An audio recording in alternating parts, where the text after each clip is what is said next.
They say the heart remembers what the mind tries to forget. But what happens when the person who once made your heart race becomes the reason it broke? I used to believe in soulmates. I used to believe that love could conquer anything. Then Mira proved me wrong. She was my first love, my biggest heartbreak, and the reason I became the man I am today. This is not a story of revenge. It's not even a story of triumph. It's a story of choices, hers, mine, and the ones that define who we become when love fails us. My name is Aarav. I met Mira when we were just 19. We were broke college kids sharing dreams over street food and late-night walks. For 5 years, we grew together, through exams, rejections, first jobs, and whispered promises of forever. I loved her in a way I didn't think was possible. I thought she felt the same. But somewhere along the way, love wasn't enough for her.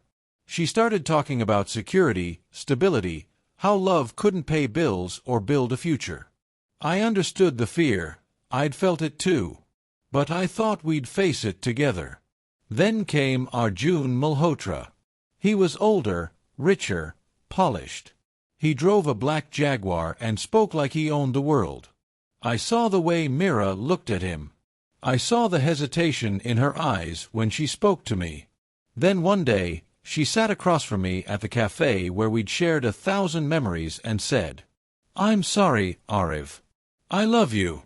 But I need more than love." She left me in pieces and married him 2 months later. I won't lie, I broke. For months, I went to work like a ghost. I stopped believing in love, in promises. I wanted to hate her, but I mostly hated myself for not being enough. But pain is a powerful teacher. I used it. I poured it into my startup. Sleepless nights, sacrifices, risks, everything I had, I gave it. And slowly, the tides turned. Investors believed. Clients came. Awards followed. I rose. I still remember the day I received my first major feature in Forbes. I sat alone in my apartment, holding the magazine in shaking hands. The cover line read, "Aarav Mehta, from broken to billionaire." And all I could think was, I wish she could see this. But life had other plans. About a year later, I received a letter. Not an email, not a text. A handwritten letter. From Mira. "Dear Aarav, I don't know if this letter will ever reach you. Maybe you'll throw it away. Maybe you've forgotten me. But I needed to write it, for closure, or maybe just to say what I couldn't back then. I chose Arjun because I was scared. Scared of being poor. Scared of struggling. You offered me love, but he offered me comfort. I thought I could live without the former. I was wrong. He changed after the wedding. The smiles faded. The kindness disappeared. And soon, I was just an accessory to his lifestyle. I watched interviews of you sometimes. Saw you smile. And I wondered if that smile had once been meant for me. I don't expect your forgiveness. I just hope you found happiness. Yours once, Mira." I never replied. I didn't need to. Her words were enough. But Mira wasn't done. A few months after that letter, I saw her again, this time, not by chance. She showed up outside my office. I watched through the glass as she stood at reception, looking unsure, gripping her purse like it held her last ounce of courage. My assistant buzzed me. "Sir, there's a Ms. Mira Kapoor here to see you." "Should I?" I paused. "Let her in." She stepped inside slowly, eyes flickering around my office, then landing on me. "You're doing well," she said softly. "I am. I've seen your interviews. Your TED Talk. The app that changed everything." Her smile was wistful. "You really did it, Aarav." I leaned back. "Why are you here, Mira?" She hesitated. "Because I wanted to see you. To say I'm sorry. And to ask if we could maybe talk. Really talk. Just once. No expectations. We did talk.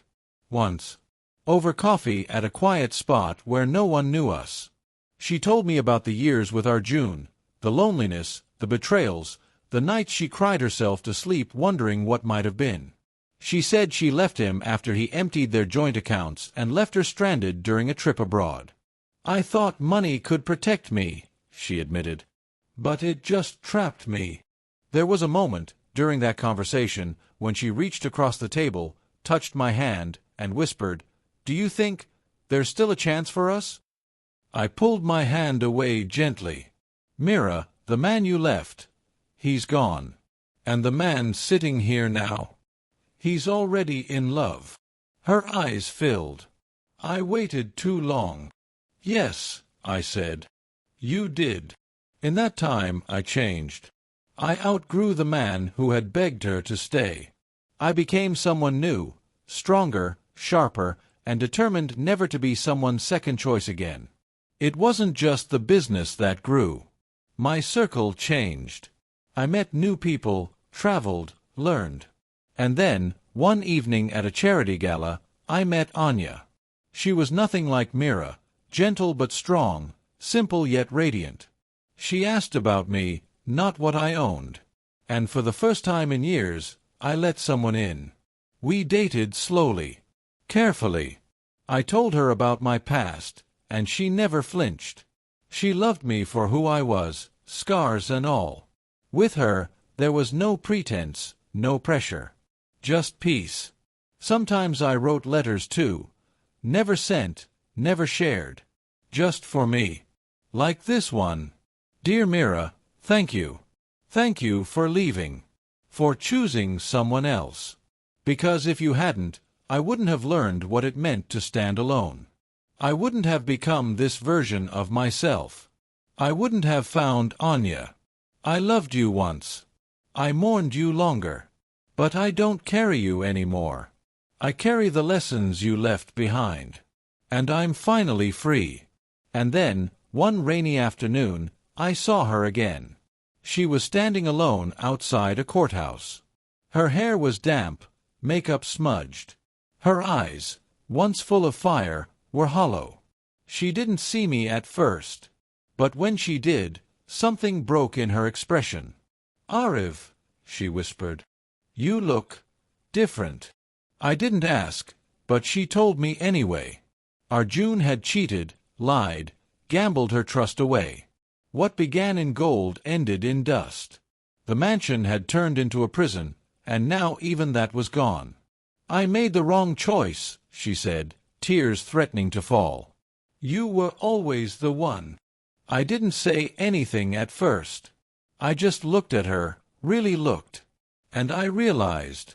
I didn't feel pain anymore. No anger. Just peace.